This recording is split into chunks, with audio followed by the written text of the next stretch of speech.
Good afternoon. And good afternoon, everyone. Thank you, Sir Kevin, our director this afternoon, and our program head for junior high school science. And with me, I hope still Roger is okay with the internet. So we're working online, we're live at we're working on site. So please bear with us with the internet connection. Hello, Tutor Rogar.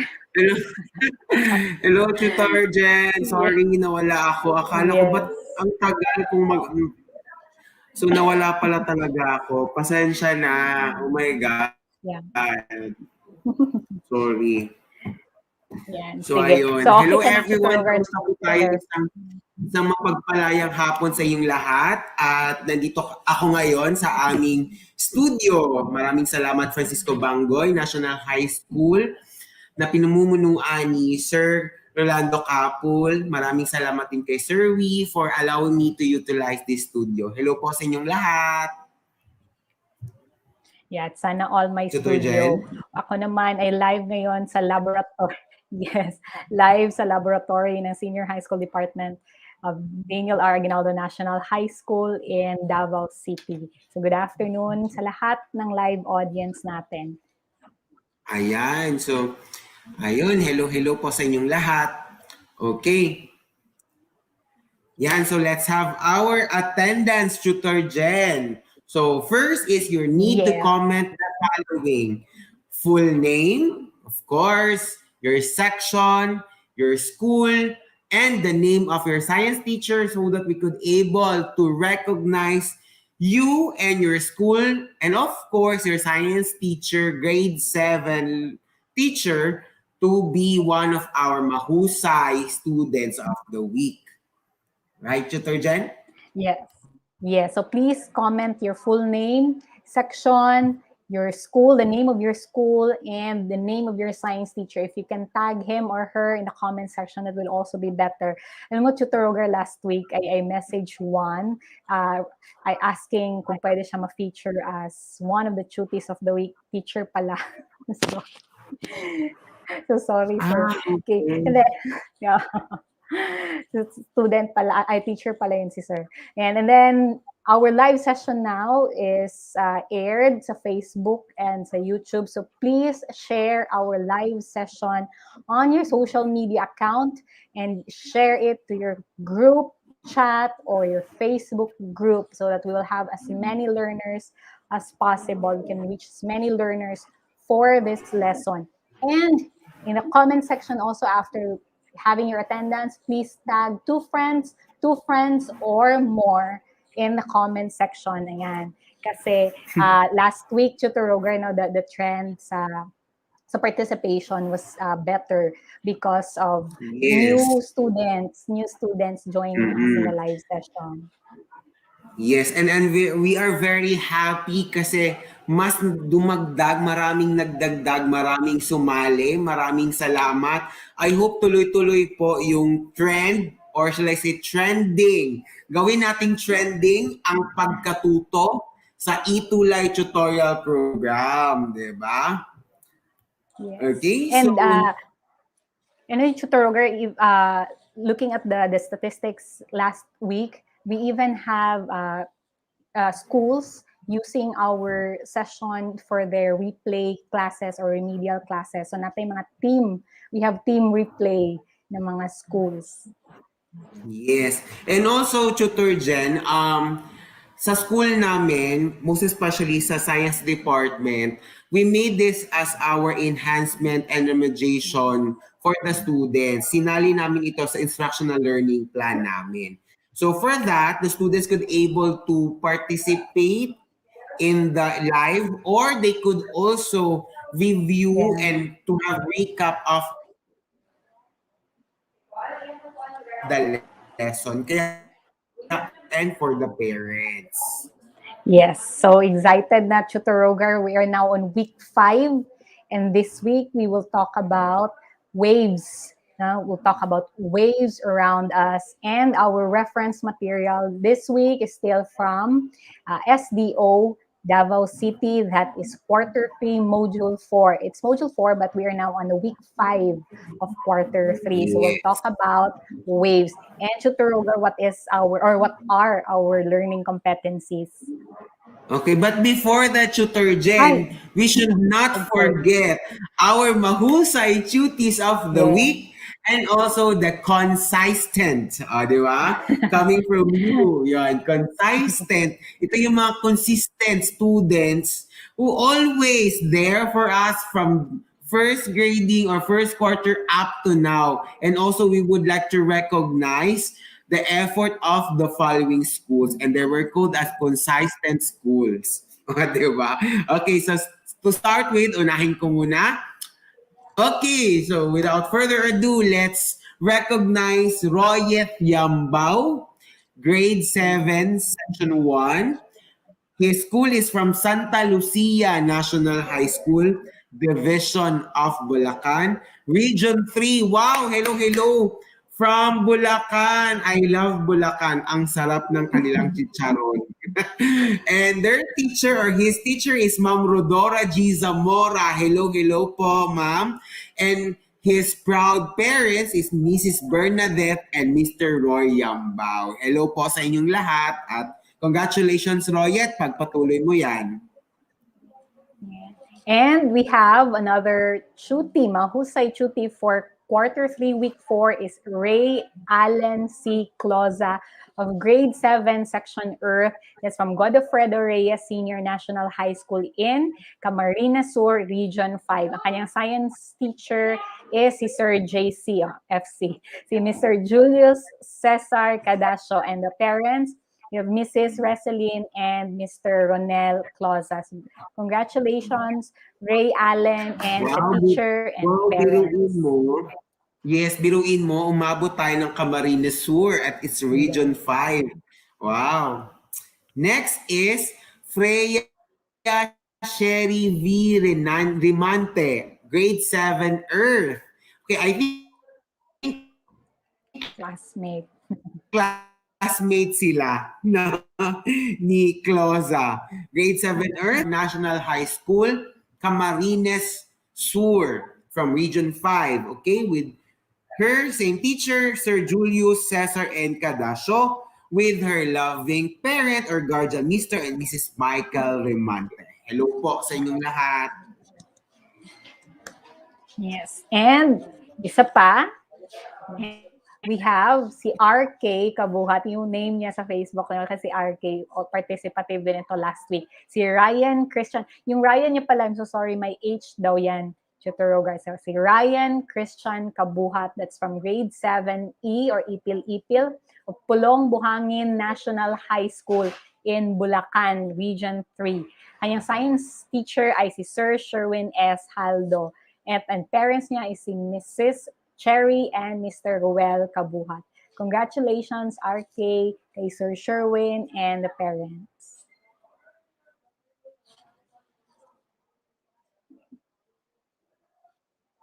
See, maybe we lost Chuturogar. So after kay RK, we still have chutis now to recognize other chutis. Sige. I hope Chuturogar will be back. So please allow me to share if ayan. So we have RK and our chuti also is Erich J. De Guzman of grade 7 section Rosal from Bahet or Budget Castillo High School in Bulacan from Region 3. Ang kanyang Science 7 teacher ay si Ma'am Cheryl Mabanta. And ang parents si Mrs. Rita and Mr. Eduardo De Guzman. Congratulations, Erich J. De Guzman. Yan. Sige, well, wala pa si Chuturogar. We also have Ariane D. Usi, grade 7, section 2 from Santa Lucia High School, Division of Bulacan, Region 3. Ang kanyang Science 7 teacher ay si Ma'am Rodora G. Zamora. And the parents, Antonio F. Usi, and Charlie D. Usi. Congratulations, Arian, to the teacher and the parents. Keep participating and joining us in our live session. Last but not the least, for our Mahusay Chuti of the week is Hazel Faith C. Villamore of grade 7 section Bigonia. Kanyang school is Francisco Bangoy National High School, Davao City, here in Region 11. And ang kanyang Science 7 teacher is si Tutor Rogar Garcia. So hello sa lahat ng mga learners from F. Bangoy National High School. Ang kanilang mga section ay mga flowers. So, hello kay Hazel. Congratulations. And ang kanyang parents naman, sila Mrs. Nida and Ernesto Villamor. Congratulations, Hazel. So aside from this, Mahusay Chutis, we also would like to recognize our consistent, and so please use this one, our consistent Chutis. These are consistent learners in science. We have Rianette Soriano, Samantha Blasi, Alriza Zaidane Gaza, Kerubin Villamor, Renz Guyver Calianta, Marvin Capulong, Carla Miguel Malonzo, Joanel Celebrar, Aksha F. Patayon with her guardian, si Ma'am Janet. We have Kari Jovita, Richmond Magusib, Diosa Espiritu, Xavier Rafael, J.M. Ladignon, RK, and si Joseph Edzil Riego. Consistent because ano yan sila, from start ng airing and then they also participate and for several weeks. Thank you very much. And to the teachers also, thank you for motivating your learners. And aside from this, we also would like to recognize, ayan, parami ng parami ang ating mga consistent schools, mga consistent in Science 7. We have Alicia Vocational School, Bagnos Integrated School, Baruya High School, Bekuran High School, Dasmariñas Integrated High School, F. Bangoy National High School, Godofredo Reyes Senior National High School, Imelda Integrated Secondary School, Ingod Ramona Integrated School in Isabela, Llano High School, Luis Fe Gomez Diamantina National High School, Macabebe High School, Novaliches High School, Pampanga High School, Partida National High School, Pulong Buhangin National High School, Santa Cruz National High School in Binacod Campus, and Santa Lucia National High School. And I also would like to thank may mga team replay from last week's session. We have Doña Carmen Denia National High School, Daniel Araginaldo National High School, and Banquero Integrated School in Isabela. So even if you're not watching us live, we are also looking into your participation. If you give us a comment sa live session nito, even sa link nitong session na ito, even after sa live.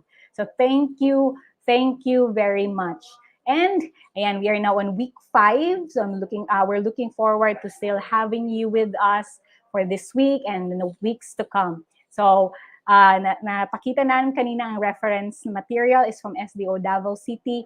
Ang ating most essential learning competencies, dalawa for this week, is for you learners to infer that waves carry energy and describe the characteristics of sound using the concepts of wavelength, velocity, and amplitude. So for the past weeks, we've been talking about motion, how we describe motion in terms of speed, velocity, movement in terms of distance, displacement, and acceleration. Now we're going to talk about how waves carry energy and how movement is affecting these waves also. So hello sa lahat ng mga live learners natin. We have 53,000.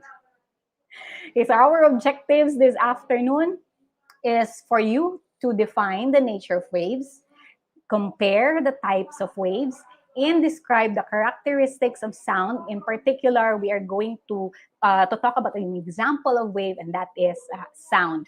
So these are our objectives. So as usual, now when we begin our session, we have our question for you. If you're ready, please let us know because we will start with a pre-test. So if you're ready, please let us know in the comment section. You can even tag as many friends para sabay na kayo matuto with us. Okay, so let's start. Mabuhay daw. Hello, Sir Sherwin Haldo. Ayan na, Sir. Napagkamalan ko estudyante. Okay, so let's begin kasi ready na po si JM and many more. Ayan, let's try. We have 3 items for the pre-test. Question number 1. Which of the following is not a transverse wave? A, visible light, B, water wave, C, radio wave, or D, sound wave. Ayan, kasi ready na sina Sam, sina Xavier, sina Bianca. Ayan. Bianca is also back. And you have Alriza.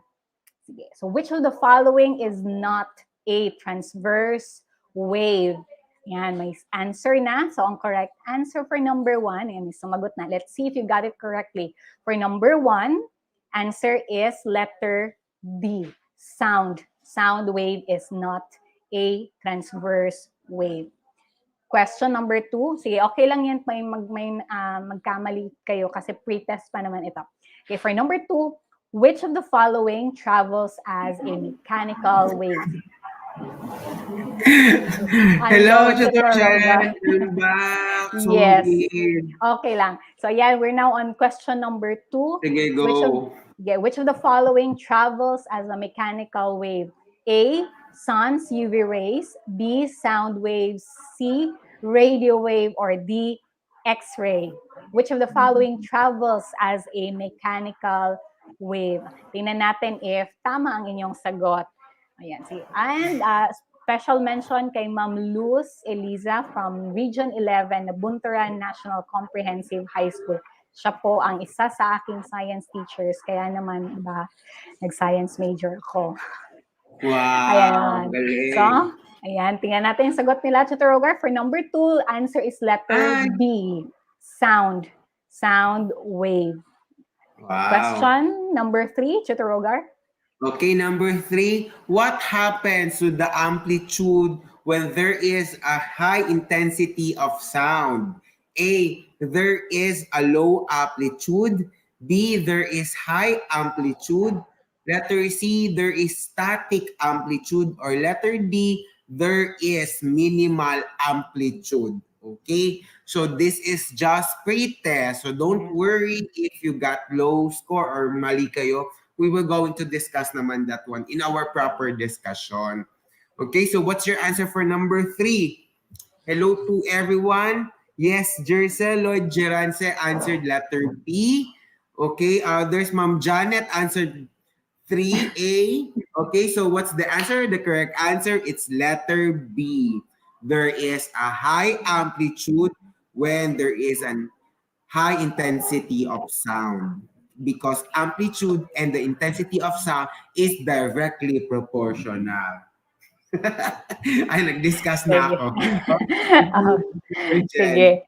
Yes. So, this afternoon, we're going to talk about waves. And first, we'll have nature of waves, characteristics, and then propagation. So, we'll have the nature of waves first.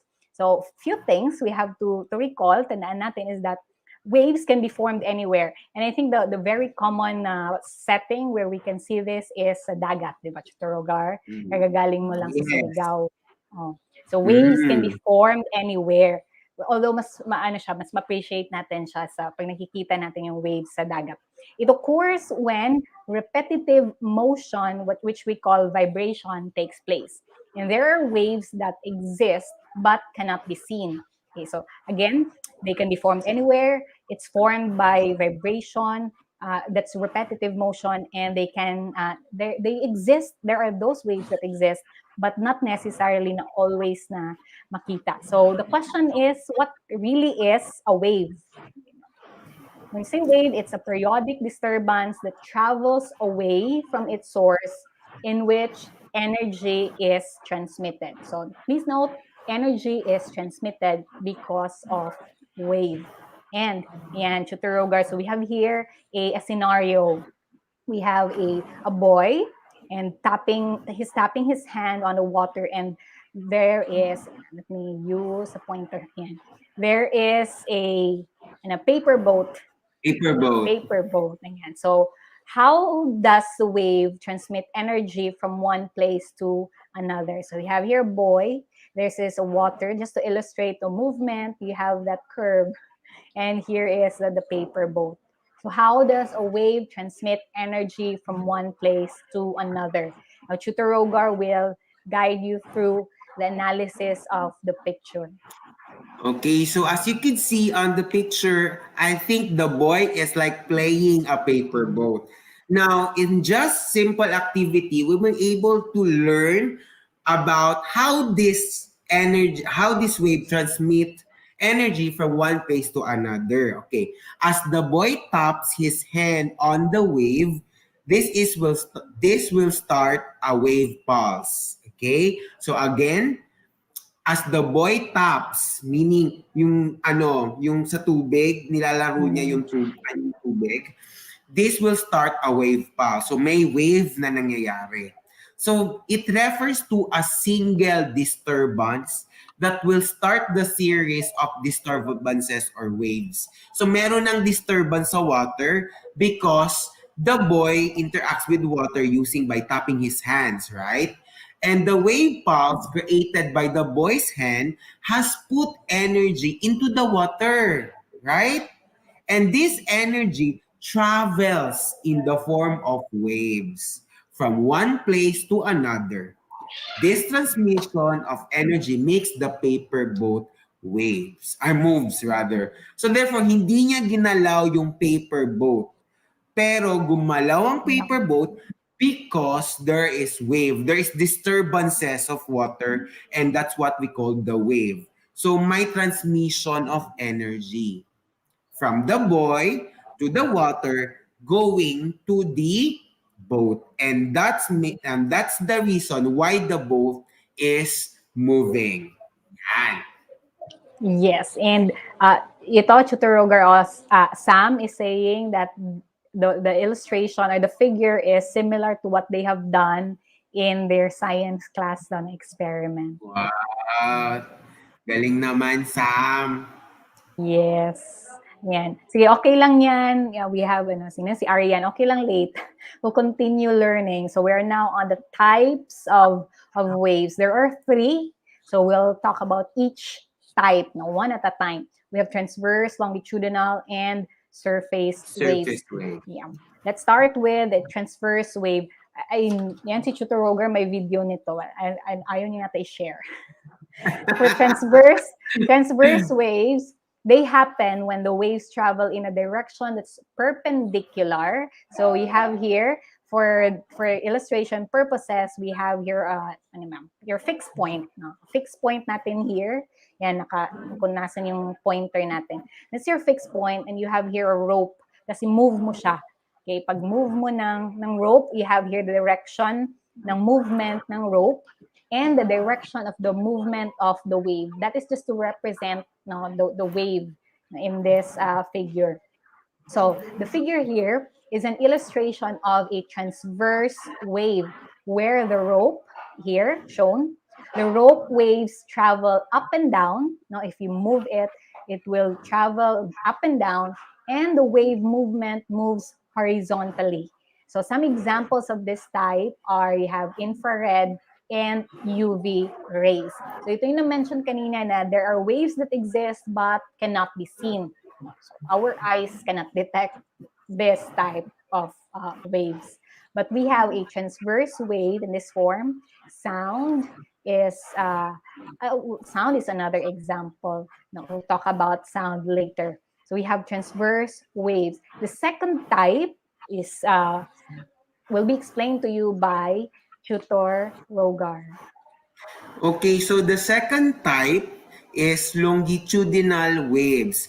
Happen when waves travel in a direction parallel to the direction of wave movement. Sound is an example of this type. So as you can see on the picture or in the diagram, one of the example that you're able to describe a longitudinal wave is playing a coil spring. This will move backward and forth. Yan. So we have the direction of the waves going back and forth, or the direction of the wave moving, going back and going forth. Okay, so that is an example of a longitudinal wave, and best example for that is the sound wave. So that's the second type. And the last type is a surface wave. Okay, so surface waves happen when the waves travel both as transverse and longitudinal waves, meaning it has the characteristics now of transverse and longitudinal waves. In this case, the movement of the wave particles at the surface is nearly circular. So this is a parang top view now of the movement of water particles. So the water in this figure, okay, or as compared to the previous examples now, in the surface wave, the water particles here move horizontally and vertically to the direction of the wave movement as seen in the figure. If we recall, okay, transverse wave, ang movement ng wave is up and down, no, up and down perpendicular to the direction of the wave. Kay longitudinal is parallel to the direction of the wave. Surface wave here, it moves up and down and as well as back and forth. Okay, so ang difference nila is the movement. Yes. Then we have these mechanical waves and electromagnetic waves, and this is how do waves propagated. So in first is mechanical waves occur when waves travel through a medium such as solid, liquid, or gas. For instance, when you strum the guitar, wave movement would not exist without the string. So the string serves as the medium for waves to occur.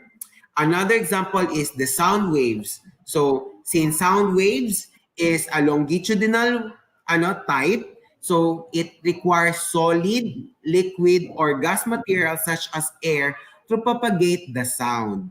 Okay, so under longitudinal wave is mechanical wave. On how we going to anong other term ng propagate, parang how to produce, like it could be in mechanical way or in electromagnetic way. So on the other hand, if we see electromagnetic waves, it occurs without the aid of any medium. Okay, ano ibig sabihin ng medium? Hindi yung siyang size ng t-shirt, ha?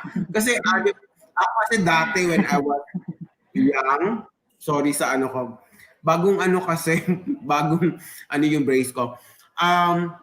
Akala ko yung medium na sinasabi ng teacher namin before is size ng damit, like small. Ko, bakit medium? Baka large ako. Something like that.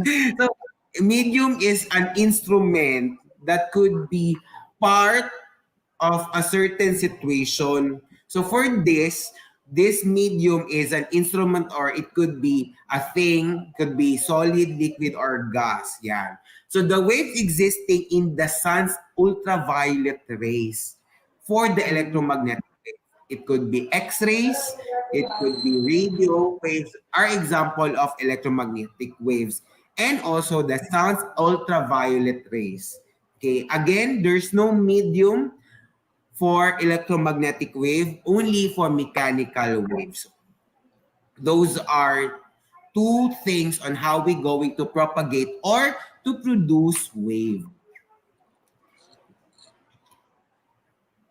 Tutor Jen? Yes. And this afternoon, Tutor Roger, now we also have learners who are under physical science class. They're watching. They're from and Mariana National High School. So maybe that's part of their review. And last week, Thank Tutor you so Roger, much, Mark Pastor. Grade 12 yes. ka. Galing. They're also learning this in physical science. And last week, Tutor Balbing. Yes. Last week, Tutor Roger, I learned from one of our teachers here sa live session natin na they're using Itolay session for their quizzers to review for a competition. Oh, So, really? Galing. sana wala kaming mali. Yeah, sana. Oo nga. Yes. Pasensya na sa mga side comments namin. Yeah. So, Para hindi again, boring.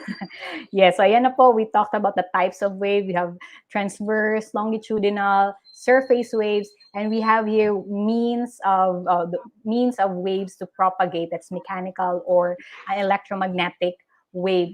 So we now go into characteristics, Shutorogar. Maraming terms dito. We have characteristics of a wave. So If you have your phone, you can take a screenshot of this diagram, or if you can draw right away, please do. And we have terms after this slide. So a lot of Yes. concepts to take in. Ayan, so let's have the terms. Sige, The terms. take turns kami ni Tutor Rogar. So going back to the diagram, we have, ayan, start tayo sa highest point. That's the crest.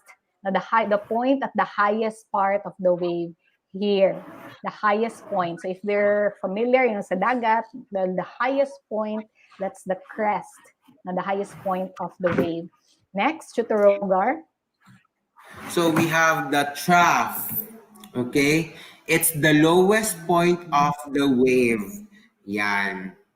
Yan. Yung sa yung highlight ni Tutor dyan. Is it trough or trove? Hindi, I'm not sure. Trough, tama. Okay. Okay. Thank you, Tutor Jen. Next. Okay, we have amplitude. So we are hearing amplitude also when we're talking about sound. So when say amplitude, that's the maximum. Ito here in the diagram. It's the maximum displacement of a wave on either side from its normal position. So in this diagram, itong flat line here, that is if that wave is in rest or its normal position. Once mag-start siyang move, the maximum displacement of that wave is what we call the amplitude. So last, 2 weeks ago, or 3 weeks ago, we talked about displacement. So we're going to have the measurement for amplitude, how we deal with displacement. This is the one characteristic. Now it's amplitude, the maximum displacement. As compared to crest, that's the highest point. Para hindi na sila ma-confuse. Okay. Yes. And ito pa isa, Tutor Rogar. And the wavelength is the distance between any two successive crest or trough. Yan, it's the distance between the two. Common ito sa mga nag-e-edit ng recording.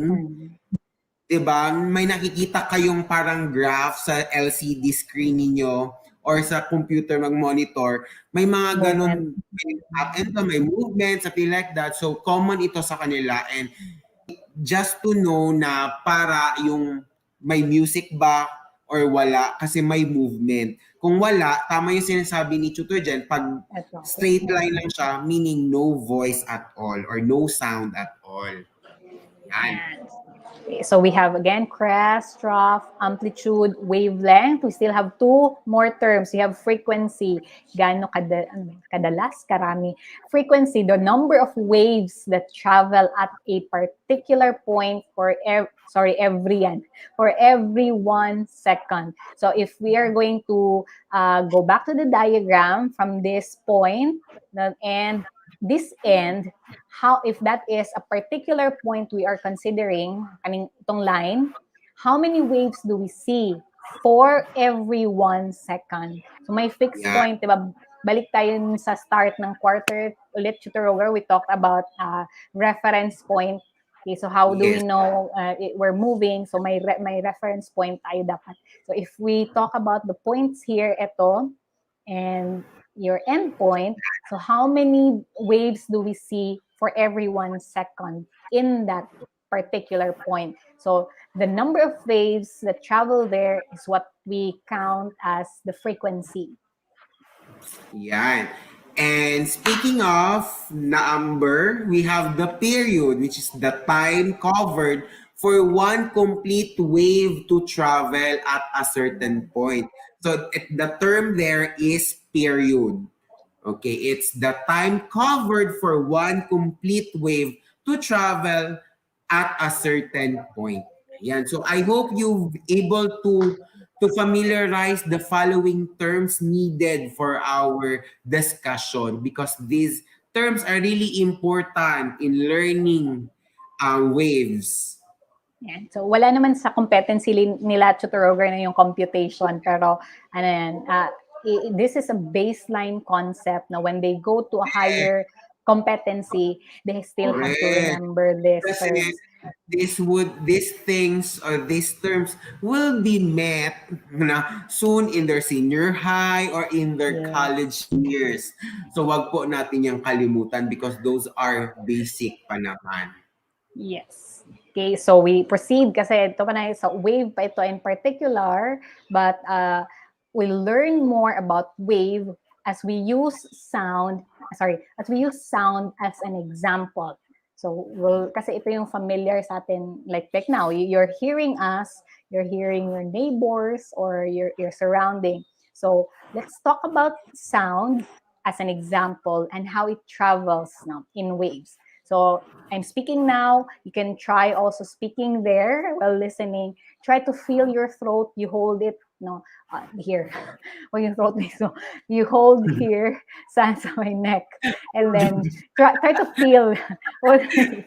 Try to feel your throat when you speak, and you can feel that your vocal cords are vibrating. So those Yes. vibrations that you feel are regarded as the disturbances, diba?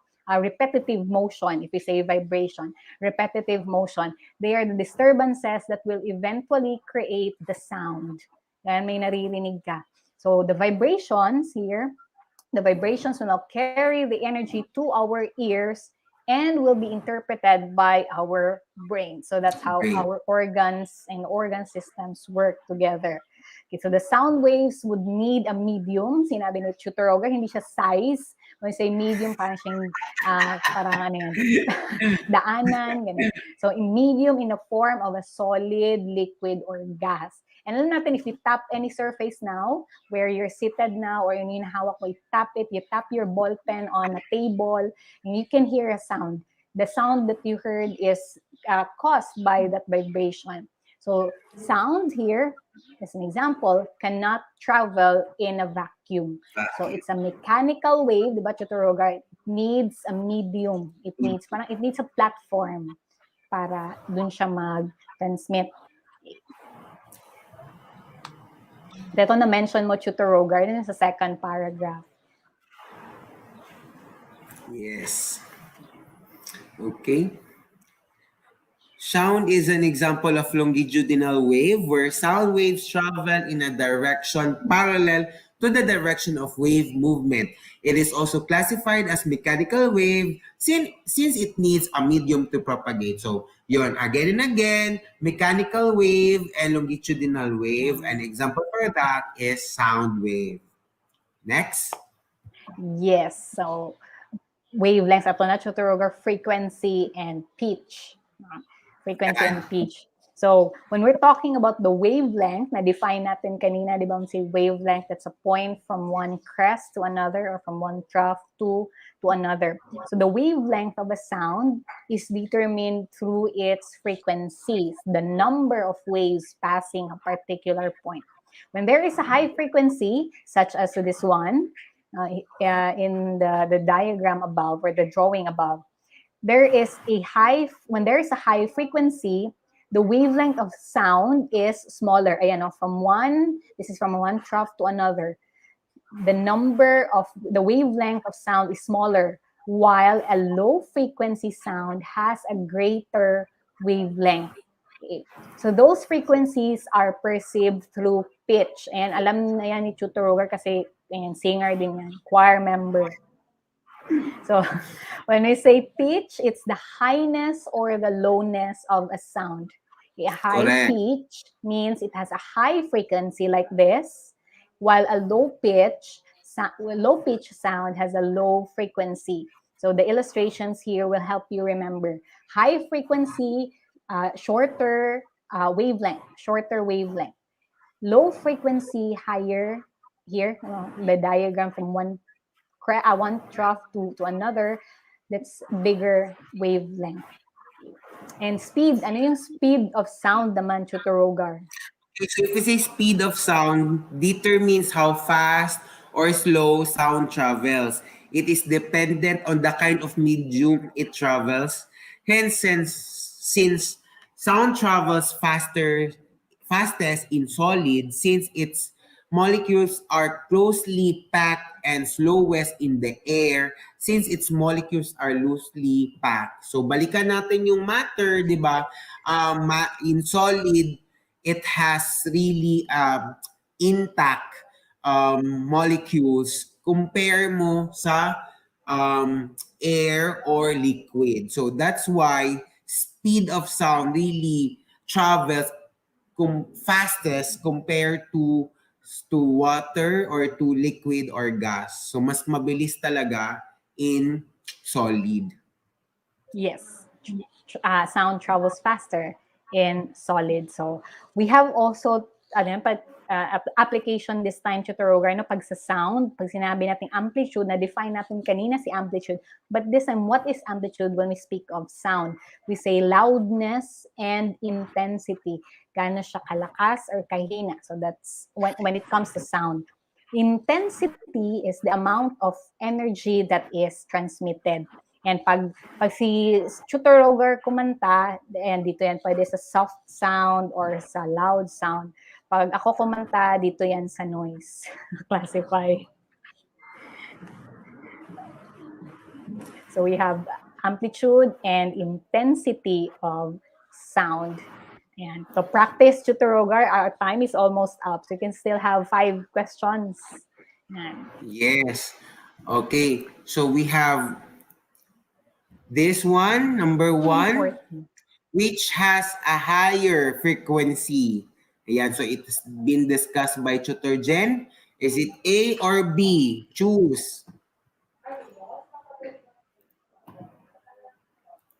Sige, may answers na, ayan, while we're waiting, hello to our learners from Ocampo National High School in Region 5. Hello po. So answer number 1, ayan, may sumagot na Tutor Rogar. Ang sagot nila. Sagot correct. Is letter A. Very good. Congratulations. Ang galing. Next, about Tutor number Jen. 2.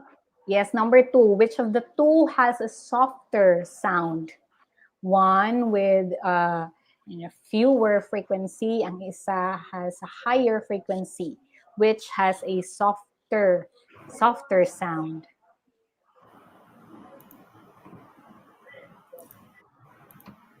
Answer, ayan, sige. Yan, mga answers letter, na. Yan. Letter A. Congratulations, correct ang sagot. For number 3, Tutor Rogar. Medyo bilisan natin, Tutor Jen. Baka mag-overtime tayo.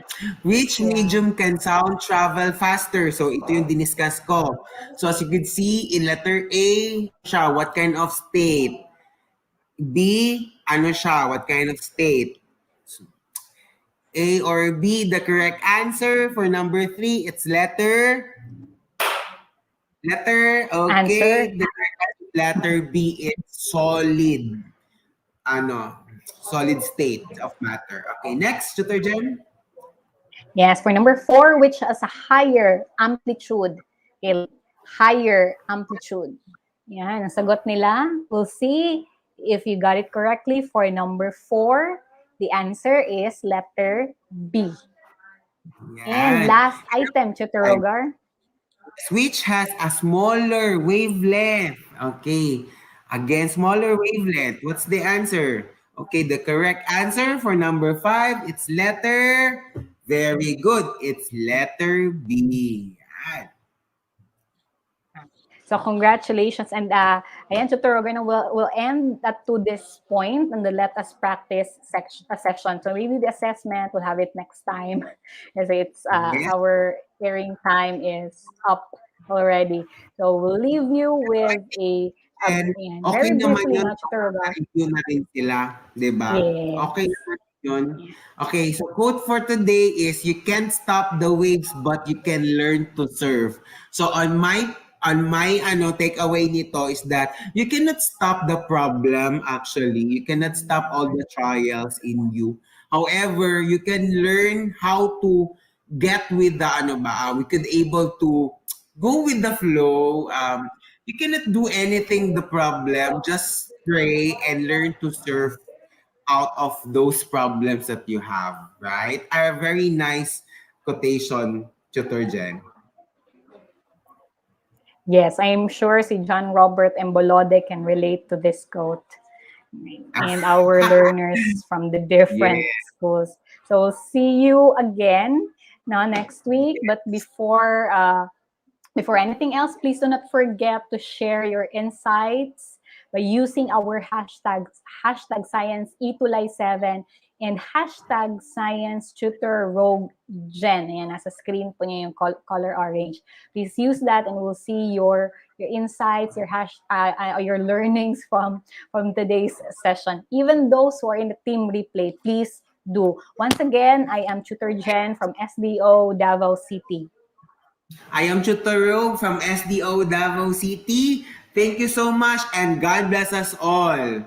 Ayan. So thank you for comments and suggestions. Email us at edtech@deped.gov.ph or you can scan the code. Right, Tutor Jen? Yes. Up next, Tutor Z and Tutor Marky for Science 8. Thank you po. See you Yeah, again bye-bye. next Thank you. Monday. Yes, see you.